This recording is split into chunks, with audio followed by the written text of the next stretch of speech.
What is up, Tampa Bay Buccaneer fans?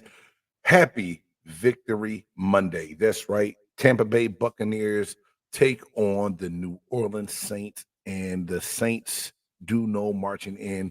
The Buccaneers dominate the Saints at the Mercedes-Benz Dome in New Orleans, 51-27. But before I recap and give you my thoughts on the game's outcome this week, I first and foremost want to say my thoughts and prayers are with the entire Tampa Bay area going through not one, but two hurricanes coming through, a trail of damage and destruction.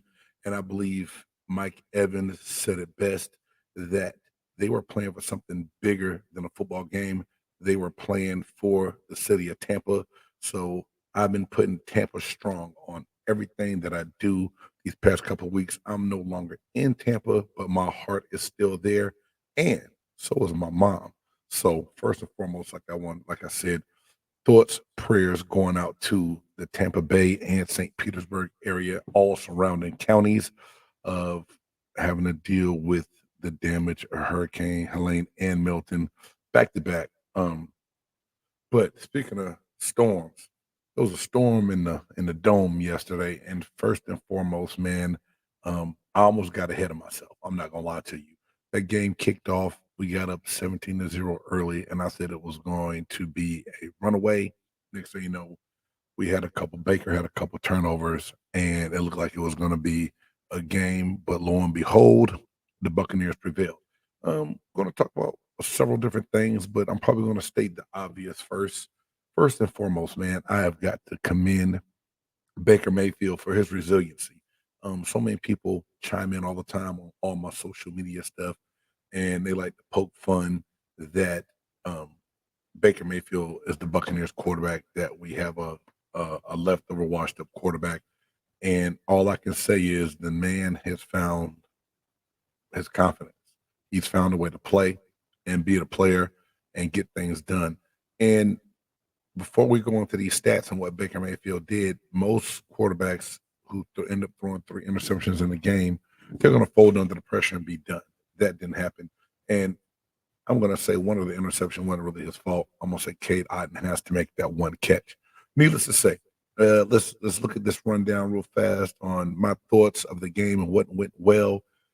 Baker Mayfield, 24 for 36, 325 yards, 4 touchdowns, 3 interceptions. Now, Baker Mayfield is my backup quarterback in fantasy football. And if he keeps playing like this, I'm going to leave him on the bench because every time I don't play him, the Buccaneers do well. And I'm weird, old school, and superstitious like that. So I'm going to leave Baker on the bench, especially for, the stretch that we got coming up, and see what he can get done if he can continue to thrive. But big shout out. I threw some shots at our offensive line after that Denver Broncos game. They played way better. Baker's got a good pocket presence. He's using his feet to make sure he can get open, stay open. I mean, not get sagged, not get open. I'm tripping. Sorry about that, y'all. But he's extending plays with his feet and taking off and running even when he has to. He's doing a really good job of that. But to sit back and crank this out, and I know I've been hit up by a lot of Saint fans already today saying that we're banged up, we're hurt. Olave went out the first series of the game. Taysom Hill didn't play. We're missing people on defense. So everyone's hurt. Everyone's missing people. There's no perfect team. Look what the Buccaneers have been dealing with since week 1, and the different injuries we've had rolling through. But needless to say, I'm impressed and happy with how Baker Mayfield performed. Got a little nervous in that one stretch. I'm not gonna lie to you, but then I will say this: I love a good running game, and I believe a good run game can help your quarterback have certain successes when they are on the field. You take the ball out of their hands in certain plays, and when they do have it, they make the good plays, but you're not forcing them to try to make a lot of different plays, right? So that happened. Sean Tucker and Bucky Irving. I love both of these young running backs. Sean Tucker, 14 carries, 136 yards, 1 touchdown. Bucky Irving, 14 carries, 81 yards, 1 touchdown, to go along with Sterling Shepard had a reverse and a run. Baker Mayfield had some runs.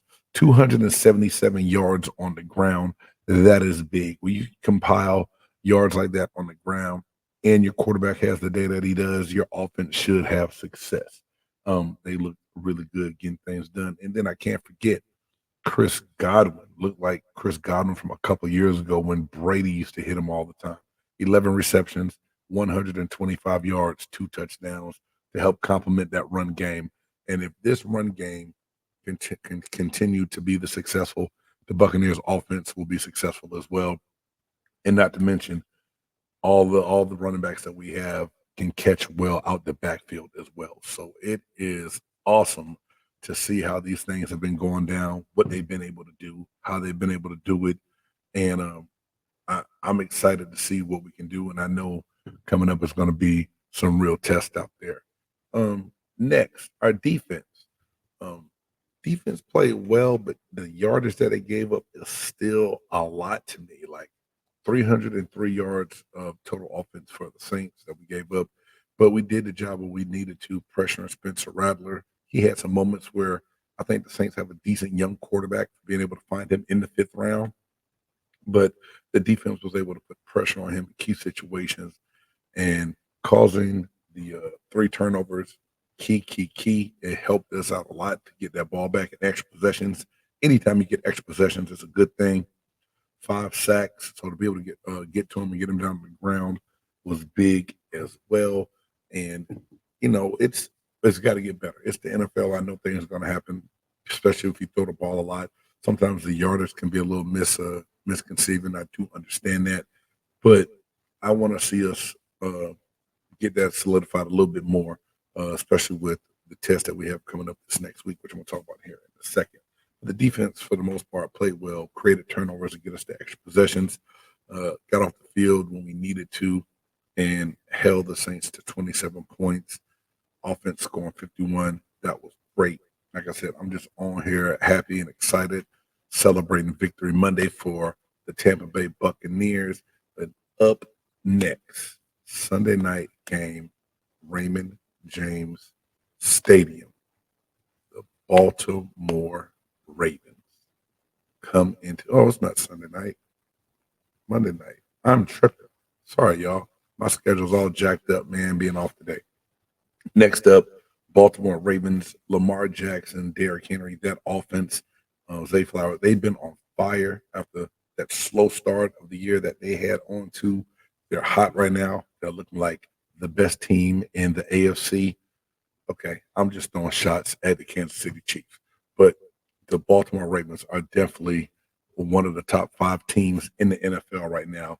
Having that game at home, I think will help show what we can or cannot do, how we fare against everyone else this year.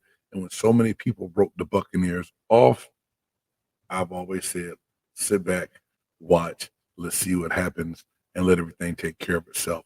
And right now, I'm pleasantly surprised, or pleased, excuse me. I'm pleasantly pleased with what's going on right now. So, Buccaneers, keep it up. Again, the city of Tampa, St. Pete, all those counties, Pasco, Hillsborough, Hernando. I mean, I am praying for all of the Tampa Bay area for a safe, speedy recovery, dealing with everything that you've had to go through in the last couple of weeks. Nothing but the best to the city of Tampa. And let's get ready for the Baltimore Ravens. If you haven't done so already, please check me out. Former Buccaneers defensive tackle, James Canada. You can find me on all social media platforms at BGSE Network. On X is BGSE Network and JCan97. And until next time, peace and God bless. Go Bucs. Victory Monday.